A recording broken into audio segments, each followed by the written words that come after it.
கிறிஸ்துவுக்குள் அன்பானவர்களே, ஆண்டவராகிய இயேசு கிறிஸ்துவின் நாமத்தினாலே உங்களை நான் வாழ்த்துகிறேன். நாம் இன்றைய நாட்களிலே லெந்து நாட்களை அனுசரித்து கொண்டு வருகிற வேளையில் உபவாசத்தை குறித்து வேதத்தின் அடிப்படையிலே நாம் தியானித்து கொண்டு வருகிறோம். அதன் அடிப்படையில் இன்றைய தியான வசனம் லூக்கா எழுதின நற்செய்தி நூல் 2ஆம் அதிகாரம் 37. லூக்கா 2:37. ஏறக்குறைய 84 வயதுள்ள அந்த விதவை தேவாலயத்தை விட்டு நீங்காமல் இரவும் பகலும் உபவாசித்து ஜெபம் பண்ணி ஆராதனை செய்து கொண்டிருந்தார். எனக்கு அன்பானவர்களே, அன்னாள் என்று சொல்லுகிற ஒரு விதவையை குறித்த வசனம் என்பதை நீங்கள் அறிந்திருக்கிறீர்கள். 84 வயதுக்கு மேற்பட்ட விதவையான அன்னாள் தீர்க்கதரிசி தேவாலயத்தில் தேவன் மீதான அசைக்க முடியாத பக்தியால் அவரது வாழ்க்கை வரையறுக்கப்படுகிறதை பார்க்கிறோம். அவருடைய தொடர்ச்சியான உபவாசமும் ஜெபமும் இயேசுவை மேசியாக அங்கீகரிக்க அவர்களை தயார்படுத்தியது.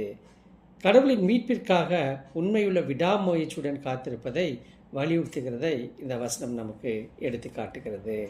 லூக்கா 2:37 படி நாம் ஒரு சில ஆவிக்குரிய காரியங்களை நாம் கற்றுக்கொண்டிருக்கிறோம்.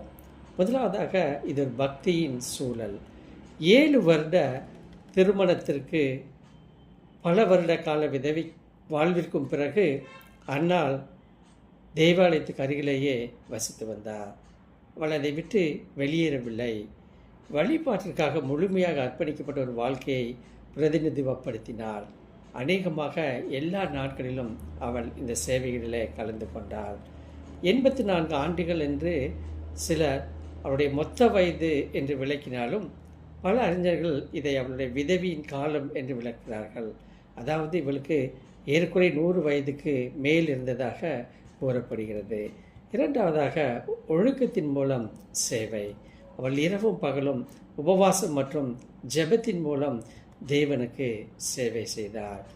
இது வெறும் சாதாரண ஒன்று அல்ல, தீவிர ஆன்மீக ஒழுக்கம் மற்றும் துருவர பக்தி கொண்ட வாழ்க்கையை குறிக்கிறது.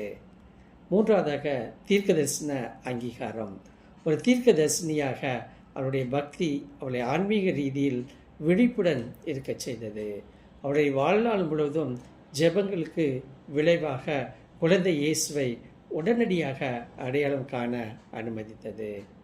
அன்னாளின் வாழ்க்கை இது கடவுளின் வாக்குறுதிகளுக்கான விடாமுயற்சியுடன் கூடிய மகிழ்ச்சியான எதிர்பார்ப்பின் எடுத்துக்காட்டாக செயல்படுகிறது என்பதை நாம் அறிந்து கொள்கிறோம்.